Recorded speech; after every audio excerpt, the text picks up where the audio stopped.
Pai do Senhor, aos amados irmãos, amém? Vamos dar início ao nosso culto, de adoração ao Senhor. Vamos dar início com uma oração inicial. Pai amado, em nome de Jesus, muito obrigado, Senhor, pelo Teu amor, Senhor, pelo Teu cuidado, Senhor, por tudo aquilo, Senhor, que o Senhor tem, Senhor, nos fornecido, Pai amado. Nós Te agradecemos, Senhor, reconhecemos, Senhor, a nossa dependência, Senhor, diante de Ti, Senhor, e Te pedimos, Senhor, que a cada dia, Senhor, o Senhor possa, Senhor, nos ensinar, Senhor, a viver bem, Senhor, viver melhor, Senhor, viver nos Teus caminhos, Pai. Abençoe, Senhor, aqueles que se encontram necessitados, meu Pai. Também pedimos a Ti, Senhor, que o Senhor possa também, Senhor, ajudar aqueles que se encontram, Pai amado, sem emprego, Senhor, que possa abrir portas de emprego, Senhor, os enfermos, Pai amado, os enfermos possam ser curados, Senhor, e que também o Senhor possa, a cada dia, Senhor, restaurar as vidas, Pai. Colocamos diante de Ti, Senhor, as nossas vidas, Senhor, a igreja de Irajá, Senhor, para a honra e glória do Teu nome, Senhor, em nome de Jesus Cristo. Amém, Senhor. Bem, irmãos, a palavra de hoje está em Salmos, Salmos 67. E eu vou ler, meus irmãos.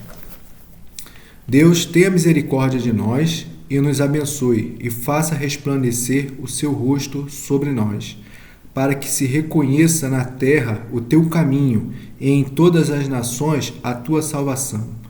Louvem-te a ti, ó Deus, os povos, louvem-te os povos todos.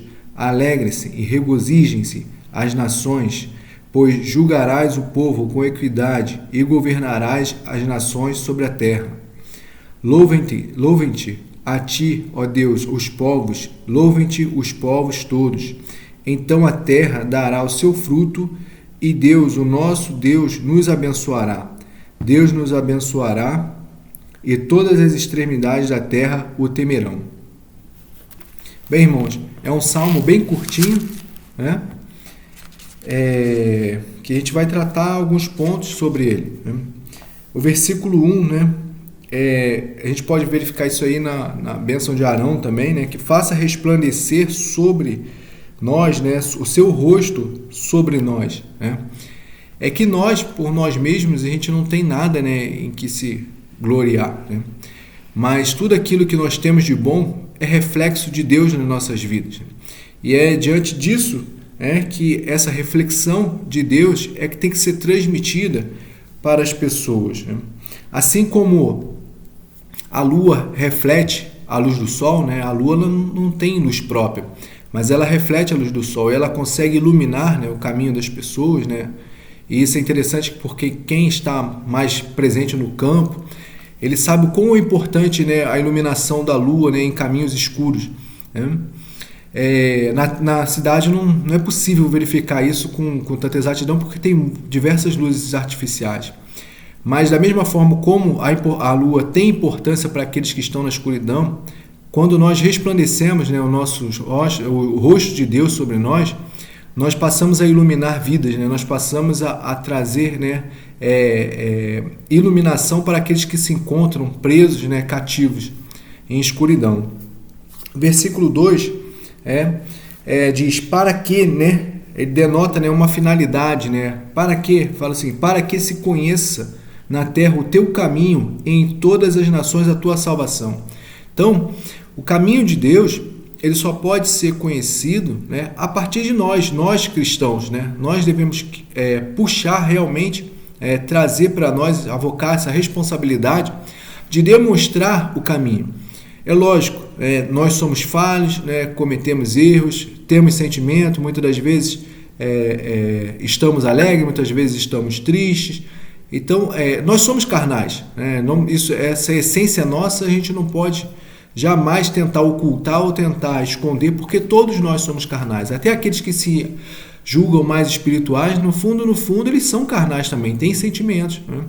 Então, mas apesar disso, né, a luz de Deus tem que resplandecer sobre nós para que nós possamos dar testemunho e ser exemplo para outras pessoas, para outros povos, né? Para que isso aí, né?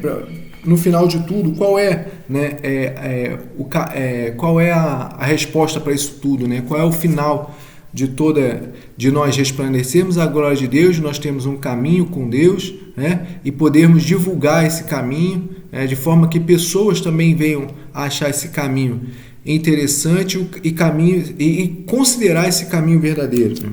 Então está no versículos 4, 5, 6 e 7, que são as revelações, né? As revelações que nós teremos, né?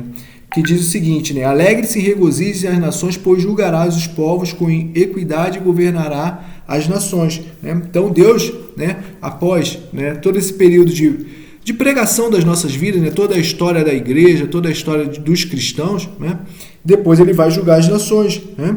Depois ele também vai governar as nações. E diz o seguinte também, louvem-te a ti, a Deus, no versículo 5, louvem-te todos os povos. A terra dará o seu fruto e o nosso Deus nos abençoará. De todas as extremidades temerão. Opa, dei uma pulada aqui. No versículo 4, né? Diz o seguinte, alegre-se e regozije as nações, pois julgará os povos com equidade e governarás as nações sobre a terra. Então, depois de julgar as nações, Deus governará.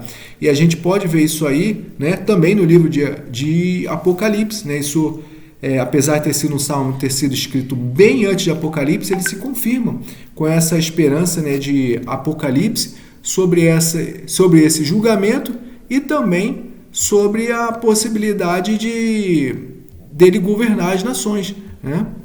Então, essa é uma segurança, né? No final de tudo, né? Nós temos a segurança que o próprio Deus nos governará. E diz o seguinte, isso fará com que a terra dê o seu fruto, e por fim seremos abençoados e todos os temerão. Então, o governo de Deus sobre as nossas vidas, já no presente momento, ele já consegue nos proporcionar frutos. Né? Então, aqueles que vivem com Deus, né, eles já aproveitam da mesa do Senhor. E aproveitar da mesa do Senhor não significa, né, ter só condições financeiras, né?